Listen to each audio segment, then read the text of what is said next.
এক পৃথিবীতে যেখানে সবাই যেন এগিয়ে যাচ্ছে, জীবন কখন এমন এক দৌড়ে পরিণত হলো যেখানে অংশ নেবার জন্য তুমি কখনো সাইনই করোরে? তুলনা কখনো চিৎকার করে না, এটি ফিসফিস করে। এটি আয়নাকে পরিণত করে মাপার যন্ত্রে, আর স্বপ্নকে বানিয়ে ফেলে প্রতিযোগিতা।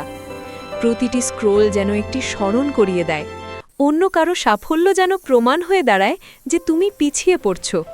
ধীরে ধীরে না বুঝতেই তুমি নিজের মূল্য নির্ধারণ করতে শুরু করো অন্য কারো গল্প দিয়ে। তুমি যত বেশি অন্য কারোর মতো হতে চাও, তত বেশি নিজের কাছ থেকে দূরে সরে যাও। তাদের গতিতে চলতে শুরু করো, তাদের লক্ষ্য অনুকরণ করো। এমন এক পৃথিবীর সাথে নিজেকে মানিয়ে নিতে নিজের পরিচয় বদলাও, যে পৃথিবীর তুলনাকেই পুরস্কৃত করে। আর সেই পথেই তোমার নিজের কণ্ঠস্বর ধীরে ধীরে নিঃশব্দ হয়ে যায়। কিন্তু যদি সমস্যাটা কখনো পিছিয়ে থাকা না হয়, বরং ভুল দিকে তাকিয়ে থাকা হয়, যখন চারপাশের শব্দ ধীরে ধীরে মিলিয়ে যায়, তখন অপ্রত্যাশিত কিছু ঘটে।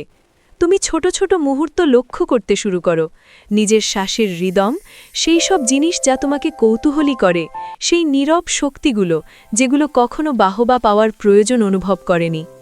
আত্মভালোবাসা হঠাৎ বিজয়ের মতো আসে না, এটি ধীরে ধীরে বেড়ে ওঠে ছোট ছোট সিদ্ধান্তের মাধ্যমে। চাপের বদলে বিশ্রামকে বেছে নেওয়া, অনুকরণের বদলে সত্যিকারের নিজেকে গ্রহণ করা, এমন অগ্রগতি বেছে নেওয়া যা হয়তো অন্যদের চোখে অদৃশ্য কিন্তু তোমার কাছে বাস্তব। তুমি তুলনার পিছনে ছোটা বন্ধ করো আর মুহূর্তগুলো সংগ্রহ করা শুরু করো, এবং ধীরে ধীরে না বুঝতেই বোঝা হালকা হতে শুরু করে। দৌড়টা মিলিয়ে যায়, পথ আবার তোমার হয়ে ওঠে। আত্মভালোবাসা উচ্চস্বরে নয়, এটি প্রতিযোগিতা করে না, এটি কারো অনুমতির অপেক্ষায় থাকে না। তুলনায় ভরা এক পৃথিবীতে সবচেয়ে বড় যাত্রা হলো শেখা যে তুমি কখনো অন্য কারোর হওয়ার জন্য তৈরি হওনি।